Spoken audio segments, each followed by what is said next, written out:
Welcome to Life on Earth. Welcome to Life on Earth. Welcome to Life on Earth.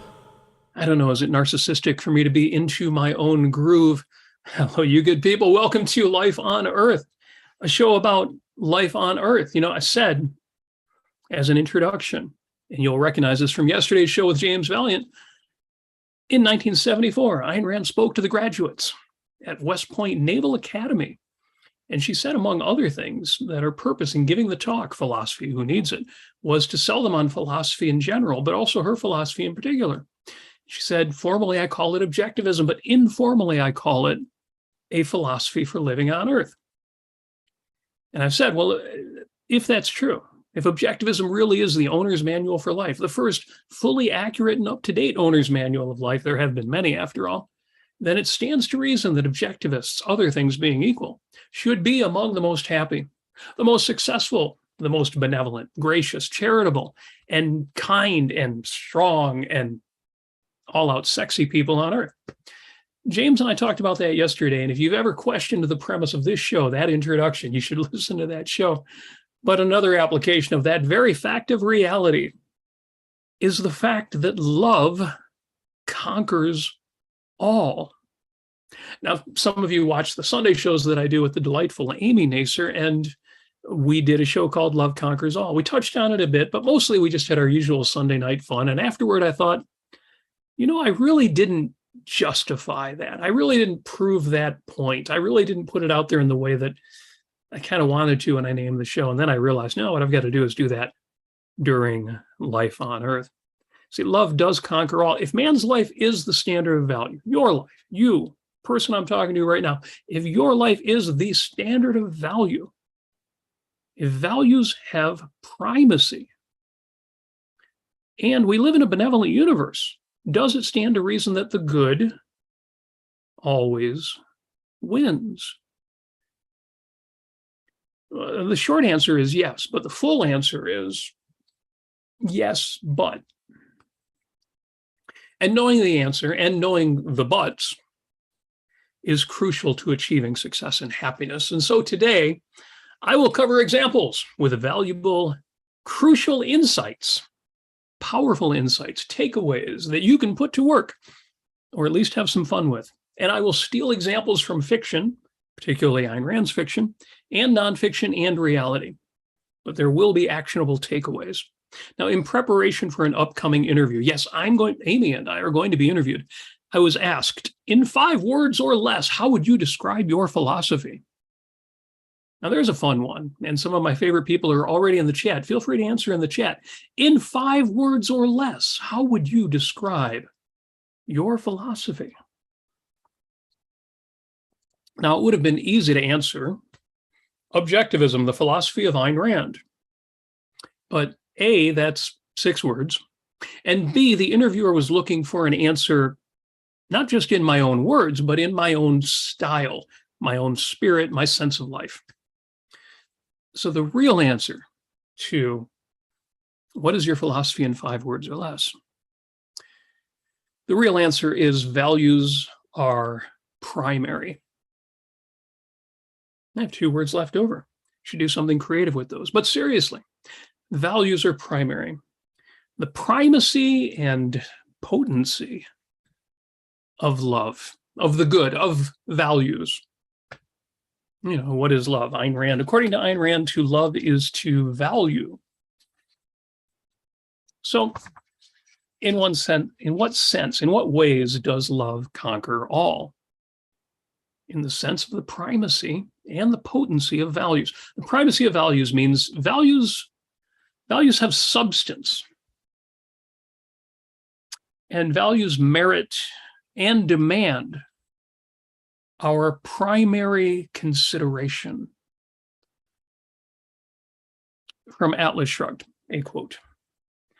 Joy is not the absence of pain. Intelligence is not the absence of stupidity. Light is not the absence of darkness. An entity is not the absence of a non-entity. Building is not done by abstaining from demolition. Centuries of sitting and waiting in such abstinence will not raise one single girder for you to abstain from demolishing. Oh, Robin Aaron. Robin in the chat says, what is love, baby, don't hurt me? You know, I'm going to be using that expression, and I knew that somebody would respond with that. And Robin, of course, is often first with the responses you expect. Now, what I have here is half of a letter-sized sheet of paper. Now, you in the UK would probably be using an A11 for this, and I don't know if your creation would be flight-worthy with A11. I don't know how paper airplanes work in the UK, and I guess the principles are probably the same. This usual paper airplane jet looks kind of like a Concorde. Maybe I should send this to Boom Supersonics and see if I can help them with the design of the replacement for the Concorde they're putting together.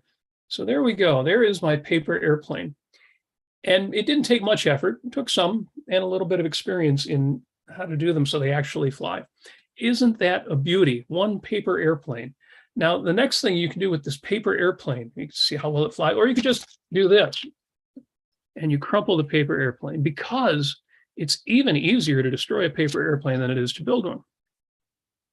And I take another sheet of paper here, and I'm going to refrain from destroying this airplane. And nothing's happening yet. Somehow, just by virtue of not destroying one, it's not bringing the airplane into being. I think we all understood that quote from Atlas Shrugged, but I can't resist making it play out, because although we all understand what Ayn Rand, what John Galt is saying, building is not done by abstaining from demolition. Centuries of sitting and waiting in such abstinence will not raise one single girder for you to abstain from demolishing. We don't, or no, I'll say I don't always remember that fact. You know, the positive version of this, I'll go to the fountainhead. We have Howard Rourke talking to Gail Wynand. He says, look, Gail. And Rourke got up, reached out, tore a thick branch off a tree, held it in both hands, one fist clenched at each end. And then his wrists and knuckles tensed against the resistance. He bent the branch slowly into an arc. Now I can make of it what I want: a bow, a spear, a cane, a railing. That's the meaning of life. Gil Wynand responds, your strength, your work. He tossed the branch aside. The material the earth offers you and what you make of it. When I say values are primary, you are here to live a life, not merely to not die. And that means living your values, living what you love. Because identifying your values is crucially important, all too many of us, we don't know what we want, what we need, what we love. But just appreciating your values, passively enjoying and consuming your favorite food or music or places, your families, your peers, your neighbors, your home, your hobbies, your possessions, your friends and lovers. Just enjoying your values is only half of the equation, or less. The real pleasure and joy and the real happiness comes from engaging, doing at the highest level. And that means taking action, exercising your virtues, creation, production, making your values happen. Not merely consuming, but creating, producing, reshaping, making the life you want to live, and reshaping your world into the world you want by making happen the things you want to see happen. And you and I, we can do this. I know, because we already do, to one degree or another. Now, some of my peers, and sometimes even the guy I see in the bathroom mirror, find themselves distracted from exercising their virtues. They, or we, fall victim to our own weaknesses, distracted by the news of the day, and especially the bad news of the day. The kind of news which makes you question the efficacy, the potency of the good, of values, of that which you love. I know people, I know people who watch cable news, a lot of cable news. And whether their particular poison is CNN or Fox News, MSNBC or CSN, they regard it as an act of evasion to not keep up with every news story, an act of evasion not to keep up with the politics of the day. And if this is you, or if you just feel this pull, or if you just want to better understand that claim, consider this. Now, what happens in politics does impact the state of the country, and it has many peripheral effects on our lives, from the state of the economy to the possibility of war, to the many taxes, fees, regulations, prohibitions, restrictions, trickle-down effects on culture broadly, and education in particular.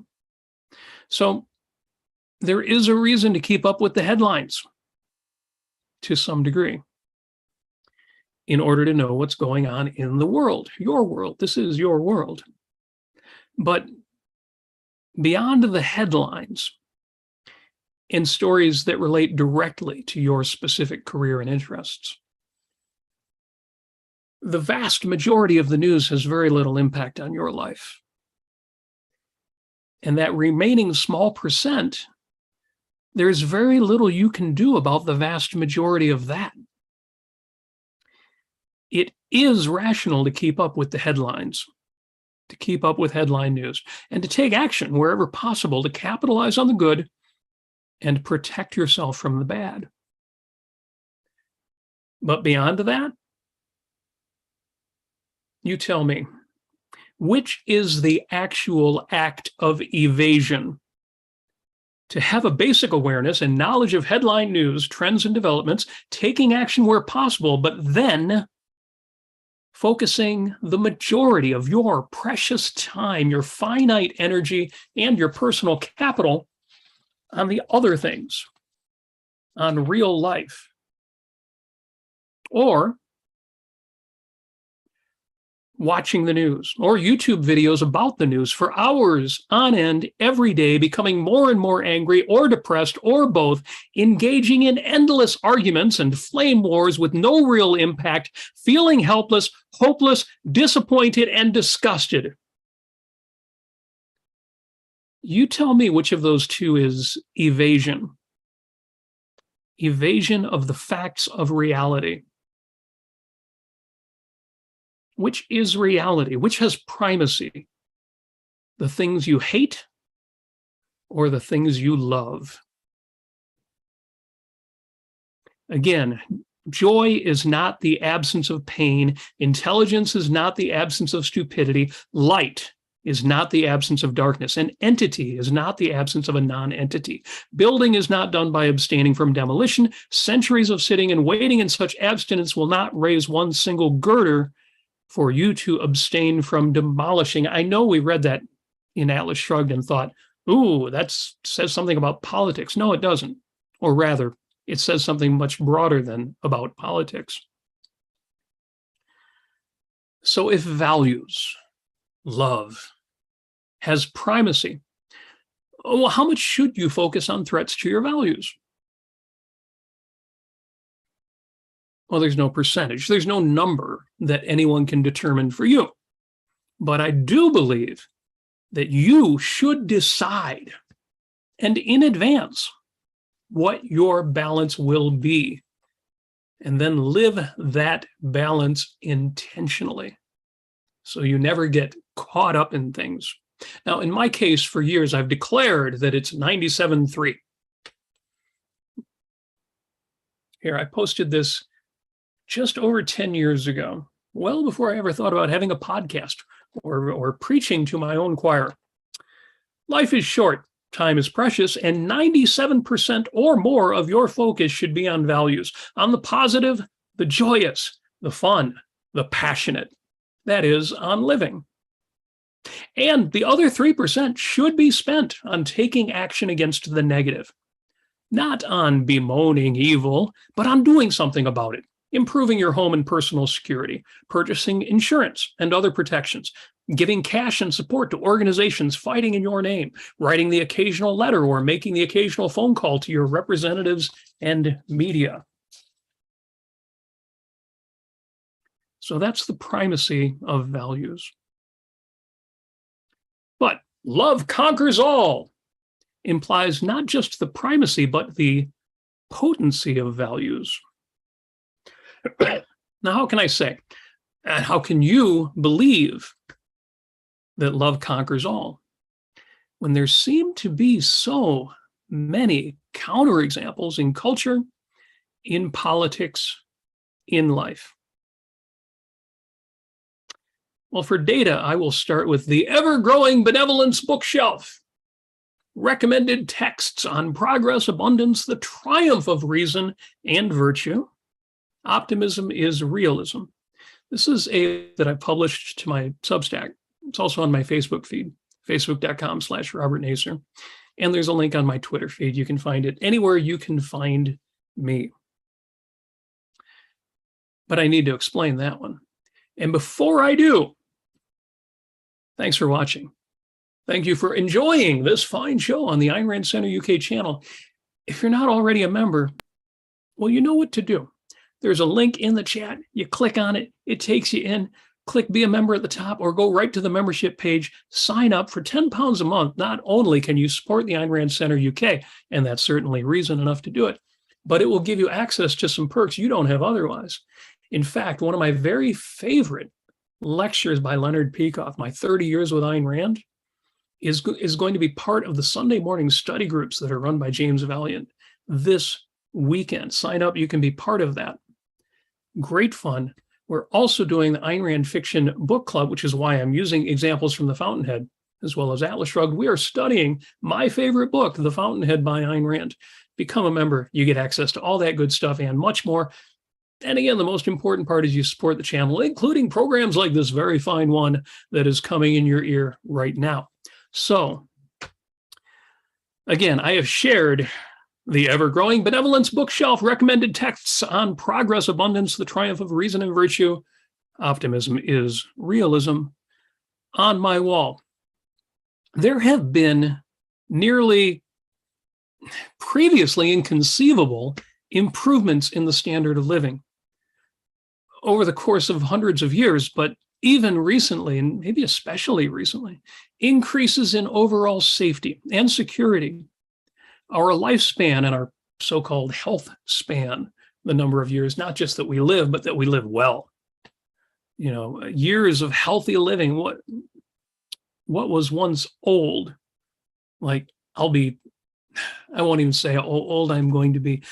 I am at an age now where when people were that age and I was a kid, I thought they were old. And a lot of them were, you know, they were just slow, worn out, spent a lot of time in an easy chair, gray-haired, not that active. Not everybody. I mean, some people grew older and stayed active. But nowadays, that's the norm. We just expect when you hit 50, 60, 70 years old, you're still living. It's a beautiful thing. You know, what was once old is now just kind of called later life. Increases in safety, security, prosperity, incomes, poverty levels just below 10% worldwide now, which even 20 years ago was inconceivable. Now I know, and it's real, that despite all of that, it's very easy and reasonable to look at modern politics and modern art and political correctness that has evolved into wokeness and many other trends and think, well, sure, reason and self-assertion, knowledge and progress have gotten us this far, but now things are really bad and we're in decline. So again, I ask, what's the reality? Feel free to answer that question with a super chat. I know we've got people clicking to sign up for memberships, but you can also hit that $sign in the chat. Make your questions stand out. I'm saying so much, it's hard for me to keep up with the chat, although there's been some great comments in there, and thank you for that. I don't travel a lot, but I get out of town several times a year. The last time I was in Chicago, I looked up and I was surprised to see new skyscrapers being built. And I shouldn't have been surprised. I look at New York City. Look at New York City from the dock side, from the west side of the island. It's unrecognizable. The south side of Central Park. Where did those buildings? Some of those buildings don't even look like they could stand. They're just amazing. But even more startlingly, you've got skyscrapers around the world. Whatever we think of the politics and the compromises involved in China or Dubai, the actual economic progress in countries like India and China, what's happening for the poorest people in those countries is amazing, considering there's still a substantial amount of state control in those countries. And China, unfortunately, is moving in the wrong direction. It's amazing how much success they've had. Some of these new modern cities are unbelievable. And sometimes I look at photographs and think, wow, they kind of put some of our old great cities to shame. And even in the case of modern art, I walked through the Detroit Institute of Arts. We broadcast from Motown, the Motor City. And I see the classics from 100, 200, 400 years ago. And these remain a big draw. These are the pictures everybody looks at. They have power, staying power.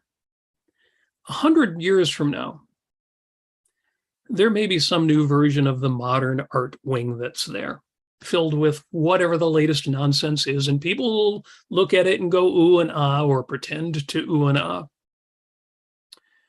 But whatever the latest nonsense is, the Van Goghs and the Bouguereau, they will still be there. Love conquers all. Values sustain, because destruction doesn't create anything. Values are primary. I have to read an excerpt from the Ayn Rand show. I just heard this just before the show, but I couldn't resist bringing up the transcript on it.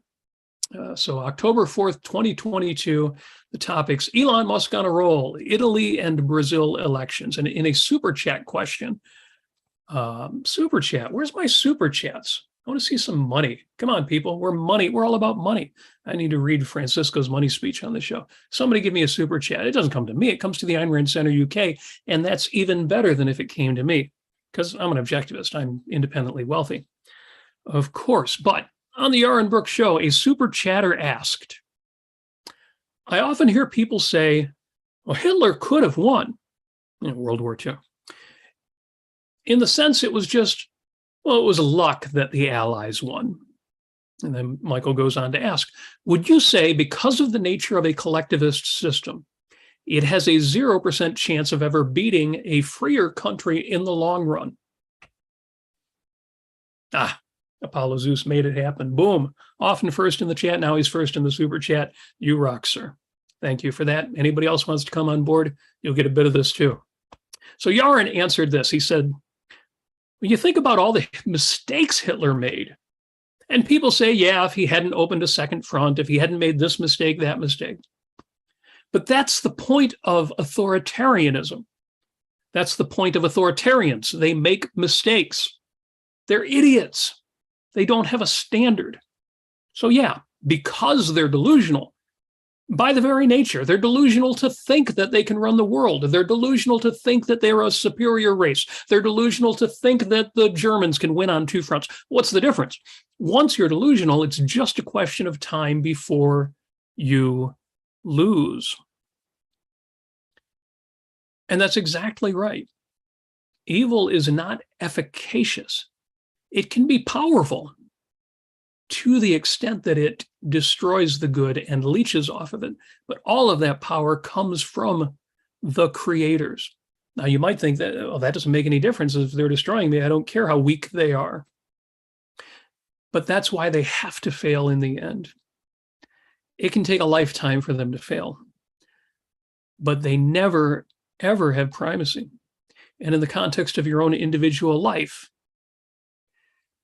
primacy isn't something they can take. It's something that you must give. It's why in objectivism we say evil is impotent. Yesterday, during our episode of Peak Off Wednesdays with James Valiant, I got to touch on the topic of deep, abiding happiness, the unique peace of mind of Ayn Rand's character, Howard Rourke, in her novel, The Fountainhead. Incidentally, Equal to Reality is in for £2 in the super chat. Thank you for that. And Daniel Krause has been a member for 6 months. Well, I certainly hope so.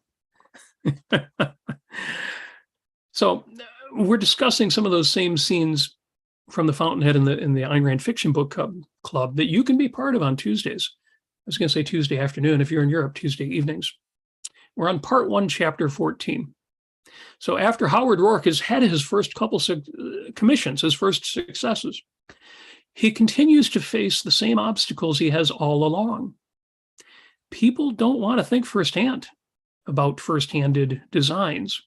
They want to follow. They want to be safe and stale. So here's a quote from the book.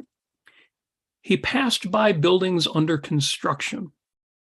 He stopped to look at the steel cages. He felt at times as if the beams and girders were shaping themselves not into a house, but into a barricade to stop him. And the few steps on the sidewalk that separated him from the wooden fence enclosing the construction were steps he would never be able to take.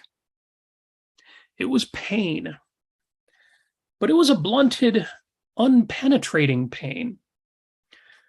It's true, he would tell himself. It's not, his body would answer. The strange, untouchable healthiness of his body. It was pain, but it was an unblunted, unpenetrating pain. Some of you will know later in the book, it's a pain that only goes down to a certain point. So what is that strange, untouchable healthiness of his body? In Objectivism, the Philosophy of Ayn Rand, Dr. Leonard Peikoff writes, consider here a moral man who has not yet reached professional or romantic fulfillment. An Ayn Rand hero, say like Galt or Rourke, at the point where he is alone against the world, barred from his work, destitute.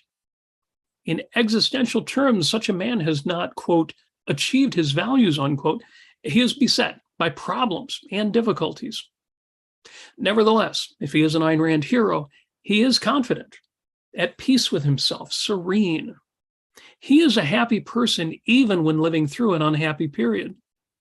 He does experience deprivation, frustration, pain, but in Ayn Rand's memorable phrase, it is pain that only goes down to a certain point, beneath which are the crucial attributes that such a man has built into his soul: reason, purpose, self-esteem. A man of this kind has achieved his values, not his existential values, but the philosophical values that are their precondition. He has achieved not success, but the ability to succeed, the right relationship to reality. The emotional leitmotif of such a person is a unique and enduring form of pleasure, the pleasure that derives from the sheer fact of a man's being alive. I have to interrupt the quote for a moment there, and I always think of Katharine Hepburn, who said, I never forget the fact that just being is fun. There's somebody who gets it. Finishing with a quote from Opar, if he is a man who feels able to live, we may describe this emotion as metaphysical pleasure, in contrast to the more specific pleasures of work, friendship, and the rest. Metaphysical pleasure does not erase the pains incident to daily life, but by providing a positively toned context for them, it does blunt them.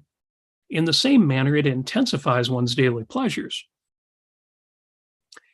And, that's close quote there, and from My 30 Years with Ayn Rand, which members of the Ayn Rand Center UK will have the opportunity to study this Sunday morning with James Valiant. Leonard Peikoff, one more time, a short one. And he's talking about being with Ayn Rand. We were walking up Madison Avenue toward the office of Random House, which was in the process of bringing out Atlas Shrugged. She was looking at the city she had always loved most, and now, after decades of rejection and bitter poverty, she had seen the top publishers in that city competing for what she knew triumphantly was her masterpiece. She turned to me and said, "Don't ever give up what you want in life. The struggle is worth it." I never forgot that. I can still see the look of quiet radiance on her face, close quote. The struggle is worth it. Worth it. Worth what?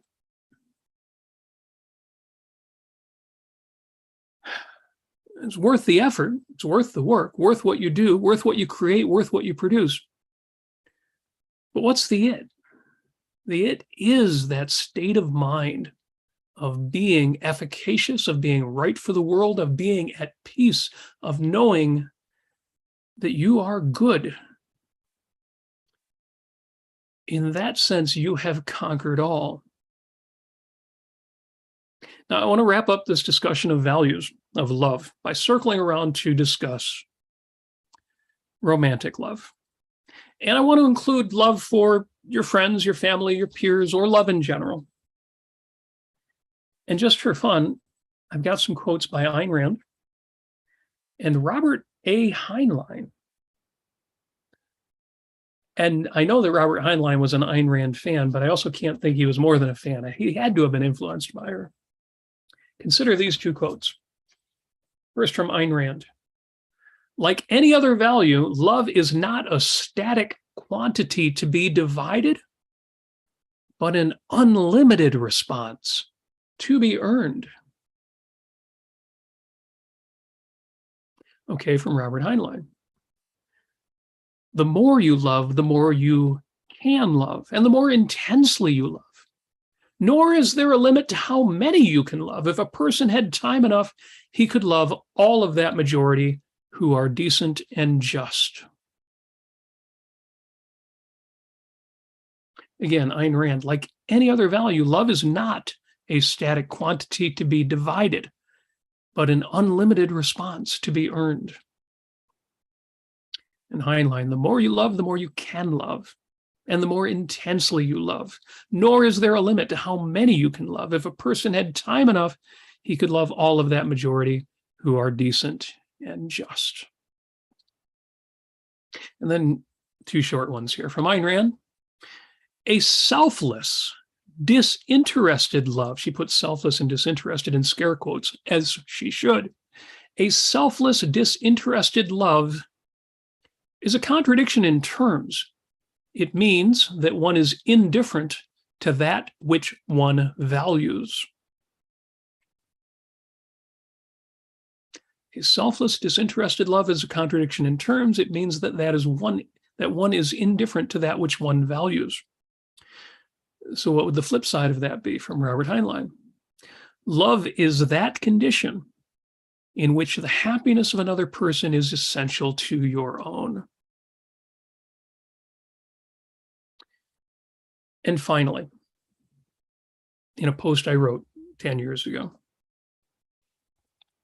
yes, it really is still all about love. Values have primacy. If your attention is primarily given to people and things that bring you pleasure, joy, happiness, you are directing your focus well. If your attention is primarily on disvalues, reconsider your priorities. It is an understatement, bordering on absurdity, to state that there are more values than threats in the world. This is metaphysically necessarily true, otherwise we would all be dead. Curiously, I need to remind myself of this every now and then. And I know I'm not alone in this regard. But yes, it really is still all about love. Love conquers all. That is what you're here for. You are not a means to an end. You, and whatever the forms of your happiness, you are the end. Now, get out there and conquer all. And as always, I thank you. And I wish you a magnificent life on earth.